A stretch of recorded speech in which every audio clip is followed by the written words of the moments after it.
في سبعينات القرن الماضي شيخ الأزهر الدكتور محمد الفحام جات له دعوة رسمية لزيارة الجزائر، وبالفعل ما تأخرش ولبى الدعوة.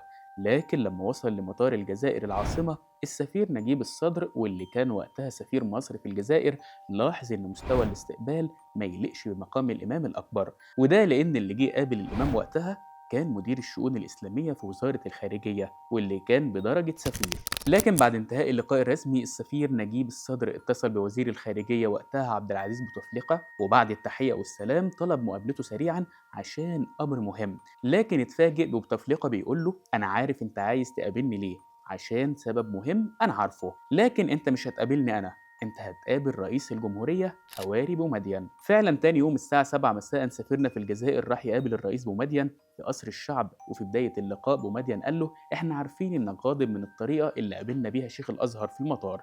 وهنا السفير اندهش، وقبل ما يسأل عن السبب الرئيس التونسي بومدين كمل كلامه وقال له: الحقيقة إحنا قصدنا اللي حصل علشان تبقى رسالة مننا لمصر بمنح الإمام الأكبر مكانته اللائقة. الأزهر الشريف عزيز في كل مكان، لكن للأسف الإمام هان في عيونكم فهان في عيوننا. وبعدين كمل كلامه وسأل السفير: تعرف مين اللي كان المفروض يستقبل شيخ الأزهر في المطار يا سيادة السفير؟ السفير رد وقال له: أقل شيء وزير الأوقاف يا سيادة الرئيس. وقتها رد الرئيس وقال له: لا، كان المفروض يستقبله هواري ومدين رئيس الجمهورية وخريج الأزهر الشريف. وهنا سفيرنا فهم الكلام واتفاجئ لما لقى الرئيس نفسه رايح يودع الإمام الأكبر في المطار.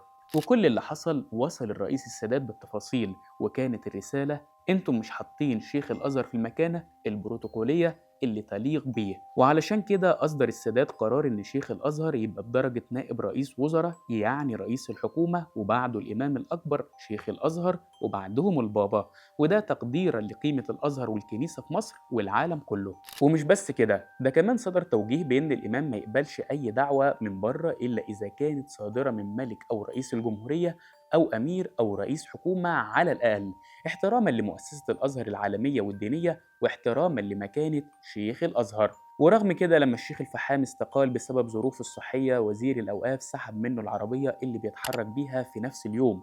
ووقتها الأزهر كان لسه تحت وصاية الأوقاف في بعض الأمور، والإمام والوزير كان بينهم خلاف كبير وشهير. والشيخ الفحام رد على الموقف بأنه روح من باب اللوق لحد بيته في المهندسين مشي، وكان عمره 75 سنة. والسادات لما عرف وبخ الوزير، وبعت رئيس الوزراء يعتذر للإمام في بيته، وخصص له عربية من رئاسة الجمهورية يتحرك بيها في أي مكان هو عاوزه. وبعد شوية وفي عهد الإمام عبد الحليم محمود الأزهر استقال، وحصل فصل في الاختصاصات بينه وبين وزارة الأوقاف. قول لنا رأيك في مواقف السادات اللي ذكرناها مع الإمام.